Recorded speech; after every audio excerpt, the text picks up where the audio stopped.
I want to do another quick video on a really cool tool I found.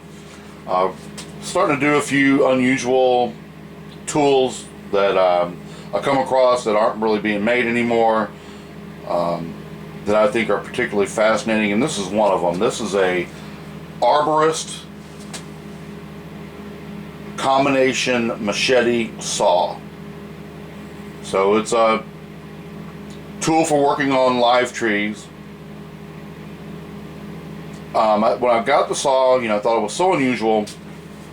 I did an internet search and tried to find what I could on it, and really didn't come up with much as far as the maker of it, if they're still available. I saw one other similar tool that was a little more modern than this one, and it had a little bit different attachment of the blade to the handle, and the handle was made of plastic. But other than that, it was functionally similar to this one. This 16-inch blade, I'll show it a little bit closer here. Obviously a very aggressive saw here, and this edge is a chisel cut machete edge. Thick steel. It's very stiff. The handle is attached by this tang and these three giant rivets here. The tang runs through the handle and terminates here, and pinned with these 6 large rivets to the handle. 2-piece handle, steam bent wood handle. And the thing I found really fascinating about this when I picked it up was how well the handle was designed to work comfortably in both directions. Let me put it in my right hand here. So it fits really good and really comfortable here when you're using the machete part. You have a nice backstop for your fingers where it curves, and then for the using the saw, this is equally as comfortable and functional. It gives you have a great ability to pivot down and put a lot of downforce on the saw. I just thought it was fascinating that they designed a tool that worked well in both directions. Newer saw machete combos are still being made. I think Silky is one of the popular ones now. They use a regular machete handle, which is kind of a compromise, and this is a little bit more, bulky of a tool than that.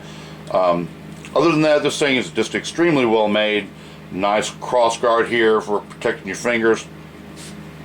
The saw cuts. Has a very, I don't think you can see it, very wide kerf and very aggressive teeth. It's a little hard to start, but you can use a couple chops of your machete in to get you a notch going, and it really cuts fast. I've used it on a couple of pruning jobs here. It's a pretty amazing tool. This is definitely something I want to keep. It obviously needs some sort of transport sheath, which it didn't come with. And the other one that I saw, the newer one that I saw that had been sold on eBay, it didn't have one either, but obviously it needs one because you could damage, if you try to transport it, you could damage stuff very easily with the saw, or damage the saw without some sort of transport cover. But just a great tool. Weighs about a pound and a half. It's not terribly heavy. 16-inch blades, about 24 inches overall, a little less than that. The only markings it has on it is it has a number. If I can still find it. It had a number on it. I cleaned it up a little bit. The number may be gone. Oh, there it is. It has a number 1870102. No other maker's marks on it. Very well made. You can see where this is actually, the cross guard is actually brass brazed in place. Looks like something that would last several lifetimes. I'm going to guess from the construction methods and everything on this that it doesn't date from any later than the 1960s. But that would be my just off the cuff guess on it. But a fascinating tool nonetheless. If anybody sees this, has any more information on it, I'd love you to put it in the comments.